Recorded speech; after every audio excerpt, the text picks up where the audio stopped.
And welcome back mga tropa. Nandito na tayo sa episode 4 na sa ating series na Web Dev with Bunny TV. And today,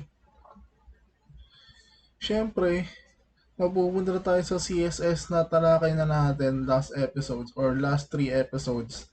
Yung HTML, no, at iba't ibang mga elements and kung ano yung mga pwede natin gawin sa mga elements na yun gamit ang HTML. And ngayon, sorry, mag-add na tayo ng layer natin. No? So, to start, kailangan i-check muna natin kung anong sasabihin ni Google sa tanong na what is CSS? No? Anong sabi? CSS is acronym of Cascading Style Sheets. No? So, CSS is computer language for laying out and structuring web pages, no, or yung HTML. This language contains coding elements and is composed of these cascading style sheets which are equally called CSS files or yung mga .css natin. So na sabi ni Google na pang structure, no, ng HTML, no. So natutunan natin yung HTML, mga tropa, no. So syempre yung next step dito would be the CSS, no. So una natin gagawin, i-comment out ko muna tong mga to para maging clear ulit yung ating field or yung ating body tag dyan. And then gagawa na tayo ng ating CSS file. Buksan natin yung mga folders natin dito. Nakita nyo, di ba meron tayong CSS dyan. Siyempre, i-click ko lang dyan, tapos add new file. Tapos pangalanan na natin tong index.css or kahit anong gusto nyong pangalan, pwede naman, no. So ito, meron na tayong dalawang file, no, side by side or magkatabi. Isang index.html at isang index.css. Yung una nating tatalakayan would be the syntax, no. Yung syntax ba ng CSS is parehas sa HTML? Feeling ko hindi. Kasi ang syntax ng CSS, meron tayong tatlong part or tatlong mga kailangan para mag set up. Kasi parang sineset up natin yung CSS natin. Yung una, meron tayong selector. Tapos magkakaroon tayo ng curly braces. Yan. Curly braces yung tawag. And then sa loob ng curly braces, no, meron tayo ditong property followed by colon and then value. Yan. Tapos end natin ng semicolon. So ganito yung pinaka naging structure ng CSS. Meron tayong selector, property, and value. No, so ano ba yung selector, no? Si selector, dito natin ilalagay kung anong element yung lalagyan natin ng style, no?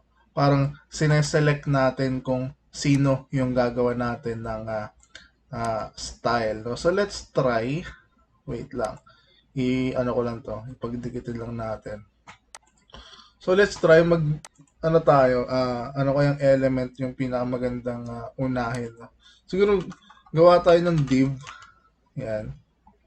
Tapos lagyan natin ng sa loob na this is a div tag, no? Tapos i-save natin. Okay. Andiyan na siya, yung div natin.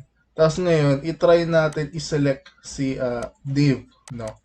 Sa selector, 'di ba, siya yung magse-select ng element. So pwede din natin ilagay dito na div, no? Since div yung element natin, no? Kung ano siya, paragraph, p, kung image, img, and so on and so forth. Meron na tayo, di ba, mga h1, kung ano-ano. So maglagay tayo ng div dyan sa selector. So is-select natin yung div. Then yung property, eto mga tropa, sobrang dami ng mga property na pwede nating palit-palitan or gawa ng style, hindi siya talaga madidiscuss lahat-lahat. So, eto is matututunan natin sa pagpa-practice. Siyempre, paunti-unti, lawak ng palawak yung malalaman natin or memorize natin property. Pero for now, I will try border prop. At eto pala, pag meron kayong mga katulad na itong Visual Studio Code, naglalagay siya ng mga parang mga drop down menu, no, na makikita mo yung property. Nag-type lang ako kanina ng border, tapos nag-drop down na dito kung ano-ano yung mga pwede. So makita nyo yun, border top width, border top style, etc. etc.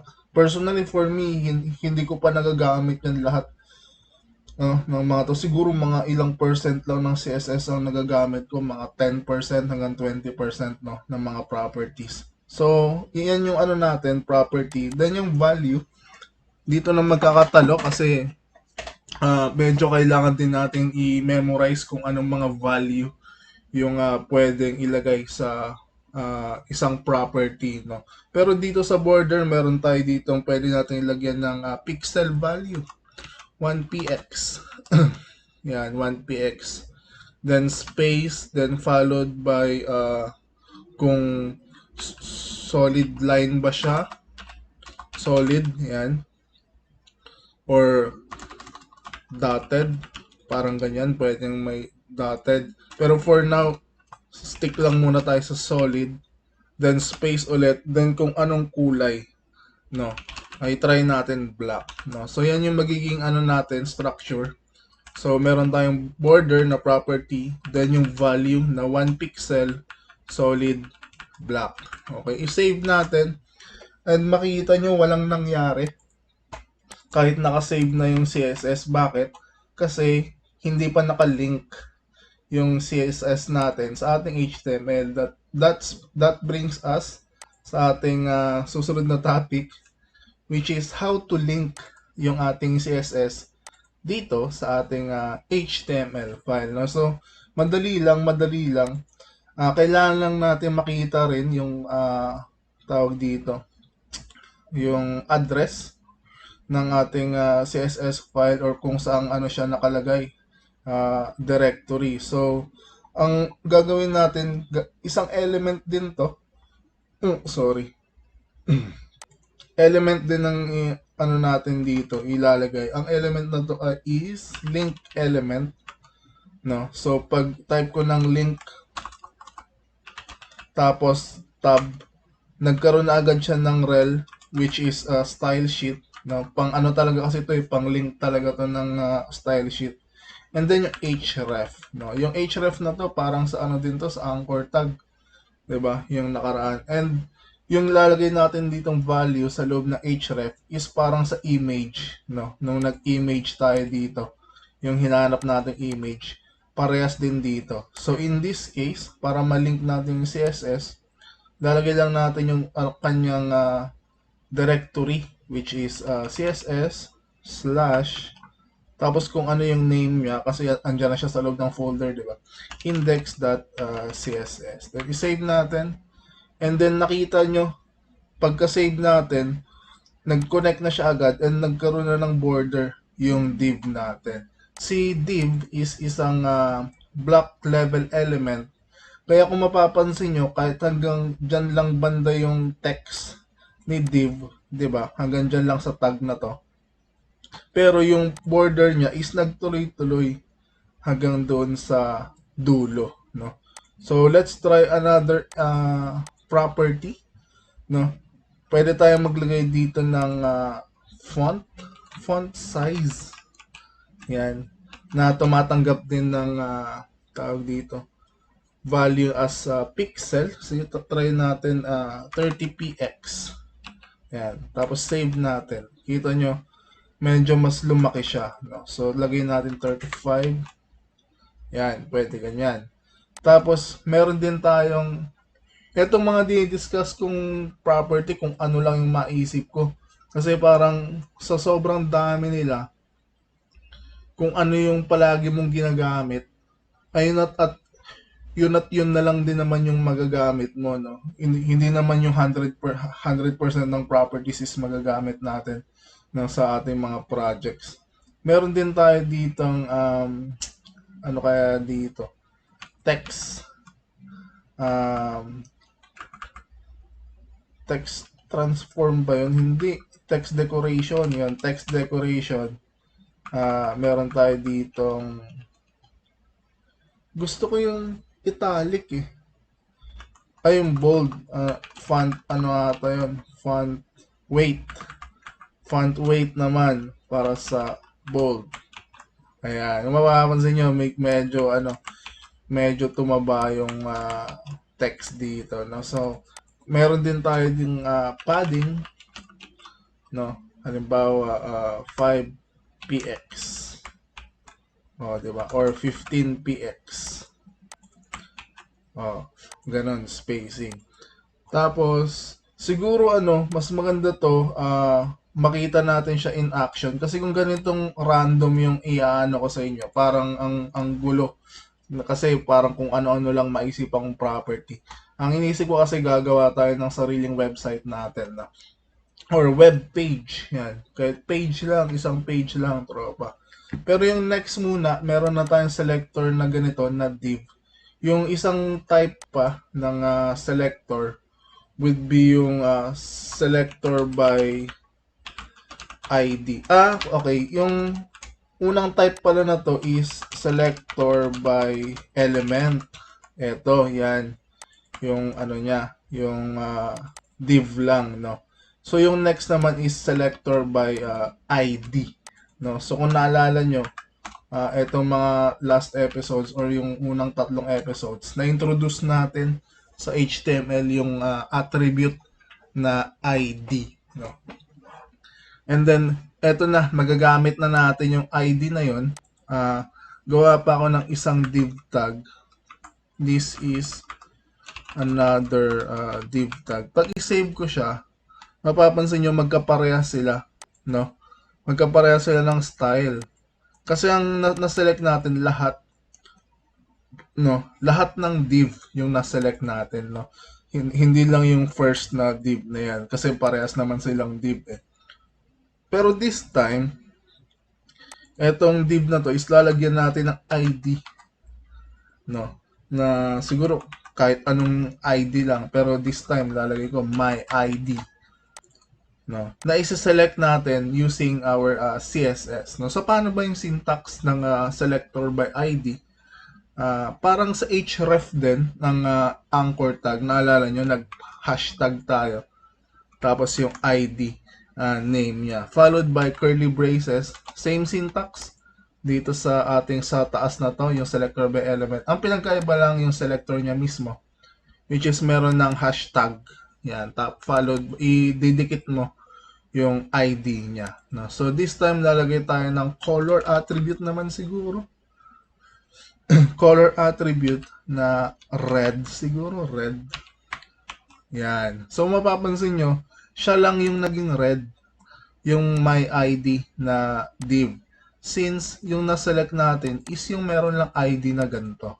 No? So nag-iisa lang siya yung merong ID na ganyan. No? Better for me na etong pangalawa yung anuhin natin, i-practice pag gumagawa tayo ng mga projects dahil mas specific, no? Dahil ID yung tina-target natin. In compared to this one sa taas na selector by element, dahil parang ano to, parang hindi pala parang lahat kasi ng element na ganito na div or kung ano mang ilagay nyo dyan is nasa-select niya at nilalagyan niya ng style. No, parang ang hirap naman nun sa web page natin na pare-parehas yung style ng lahat ng elements. No, kung div siya, ganito lagi yung nangyayari, 'di ba? So much better i-practice na mayroong ID yung mga elements, lalo na kung bibigyan natin sila ng specific style, no? And then yung next natin, na selector. Kasi meron akong tatlong, actually maraming types ng selector, pero for now siguro tatlo lang muna. Yung pangatlo na i-discuss natin would be the selector by class name. No? Selector by class name.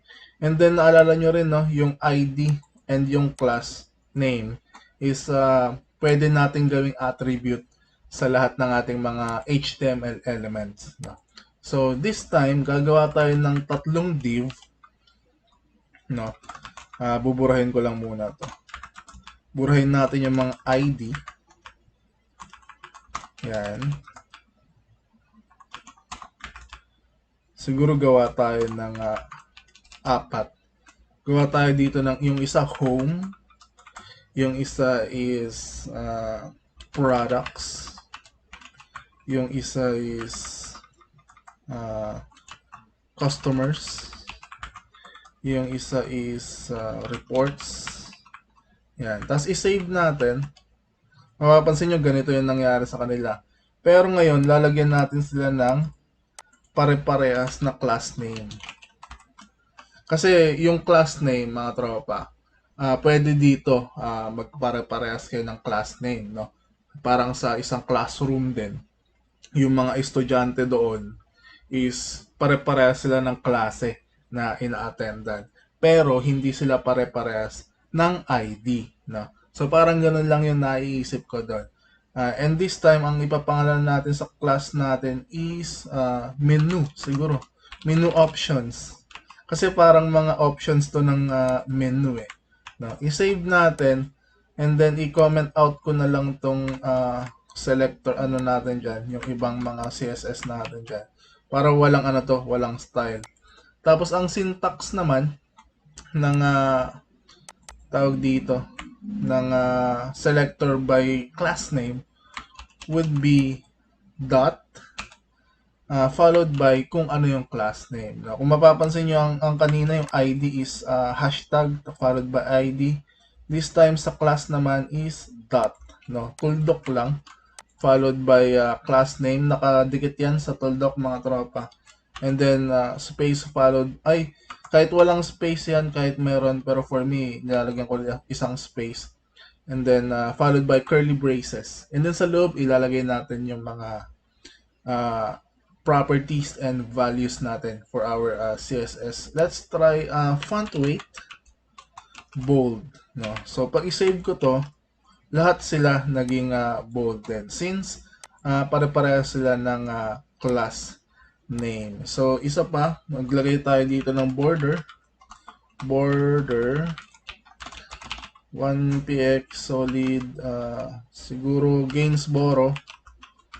Ay, isa pa pala, sa paglalagay ng third attribute na itong border, which is yung kulay ha, pwede tayong gumamit ng hexadecimal code, pero parang advanced pala to. Pero ipakita na natin, no?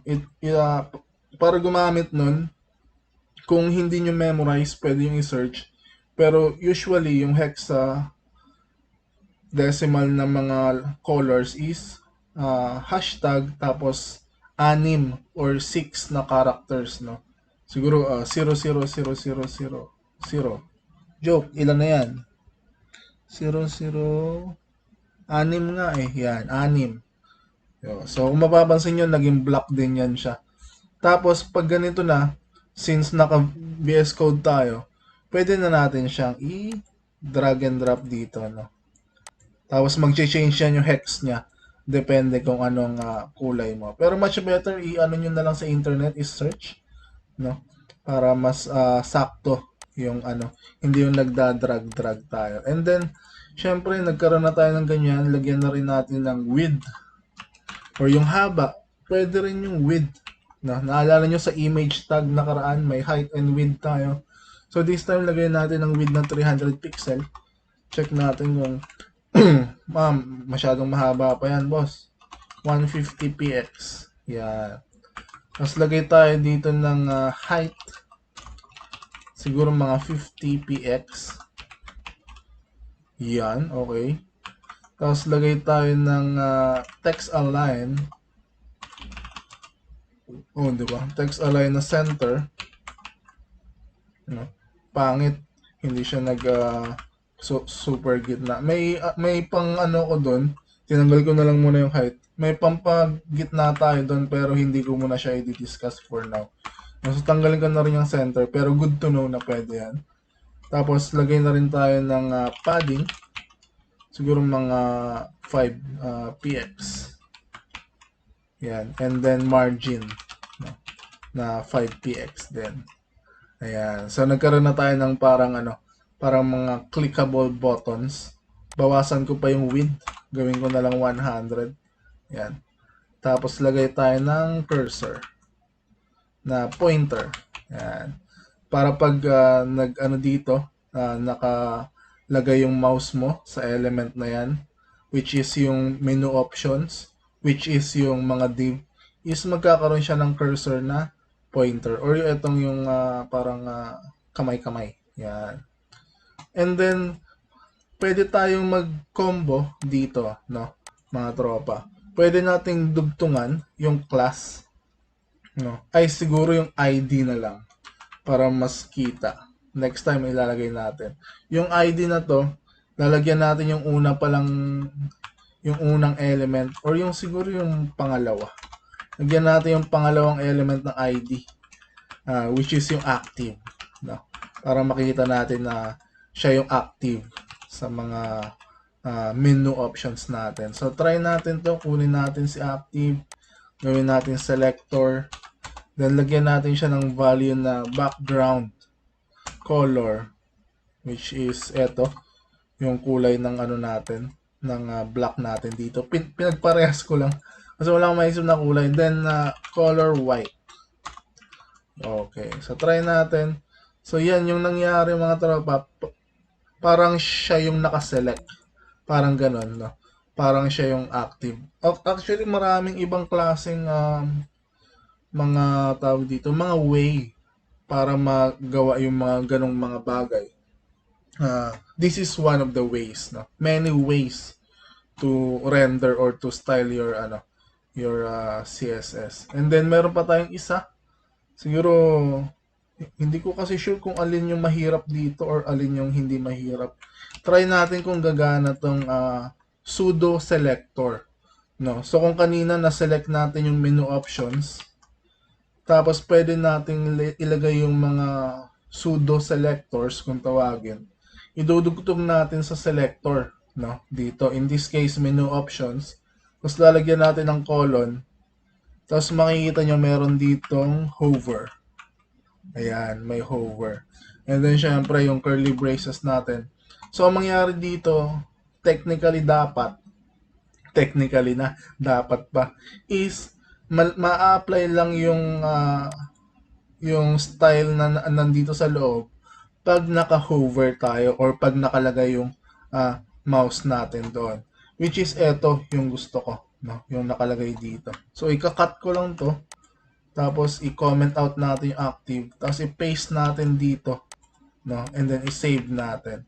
So dapat ayun. So yun ang nangyari mga tropa, no? Pag hino-hover mo yung element, saka lang mag-apply to, no?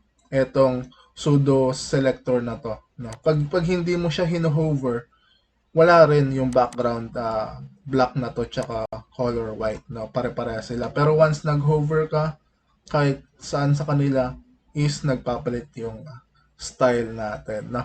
Siguro hanggang dun muna tayo for tonight, no, or for today. Parang gusto kong gumawa tayo ng web page natin, no, applying our CSS, no. So tonight na discuss natin mga tropa yung tawag dito kung ano ba yung CSS, no. Kung yung HTML kasi nakaraan is siya yung pinaka structure, no, or yung skeleton ng ating website. And si CSS naman siya yung magbibigay buhay, no, or mga design styles, yan. Si cascading style sheet. Tapos natutunan din natin yung syntax ng CSS, no, which is meron tayong selector. Ayan. Tapos meron tayong property and value ng property na to. Itong mga property, tropa, talagang nakakaano siya sa simula, overwhelm. Pero kung ako sa inyo, i-practice nyo lang siya, no? Kung ano yung mga na-memorize yung properties, i-ano nyo siya, i-practice, and then subukan nyo yung iba't ibang mga values. No? Tapos, pag may nakita kayong style sa isang website, ang magiging ano nyo doon is hahanapin nyo kung anong klaseng style yun. Isi-search nyo anong font eto, anong klaseng border ba to, yung mga ganun. Tapos, from there, lalawak ng lalawak yung ating knowledge, no, when it comes to styling. And then, natutunan din natin for today is yung mga iba't ibang klase ng selector, no. Meron tayong selector by element, which is ito yung una. Meron din tayong selector by ID, na pag merong attribute ID yung element is mas madali siya i-target or i-select. No, tapos meron din tayong selector by class name. No, tulad ng ginawa natin dito sa apat na div. Since gagawin natin silang pare-parehas sila ng style, mas much better merong class, no, para isahan. Tapos natutunan din natin, pahapyaw konti, o yung pseudo elements, no. So, yun ay ididikit mo lang sa selector mo. Tapos pindutin mo yung colon. Tapos magkakaroon ka dito ng mga options kung ano-ano yung mga pseudo selector. Makita nyo dito, merong disabled, merong first, merong end, merong focus.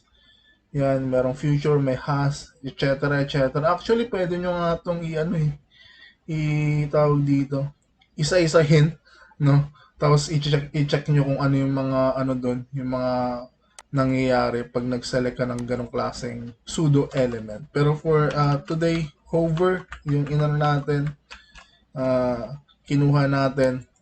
And then ang nangyari lang doon is mag-apply lang yung style mo na nilagay dito sa may pseudo selector if ever naka-hover siya or kung ano man yung selector, pseudo selector na nilagay nyo. In this case, hover.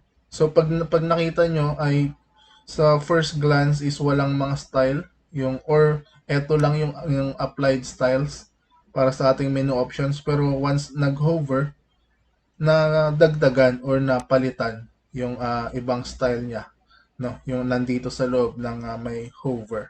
So hanggang doon tayo mga tropa. Next episode, ito try natin yung gumawa, no, ng ating website kung wala akong maisip ang ibang mga ituturo. Ay, feeling ko ano muna tayo, dahan-dahan muna tayo sa CSS. I-discuss muna natin yung mga meron pa mga grid yan eh. May grid, may flex, may mga box model, yan. Susunod-sunod natin yan mga tropa, no? And syempre kung may questions kayo or clarifications, pwede nyo ako i-message or kahit saan nyo ako nakita, i-comment nyo. Susubukan kong sagutin yan mga tropa. And yun lang, no? Thank you, and have a nice day.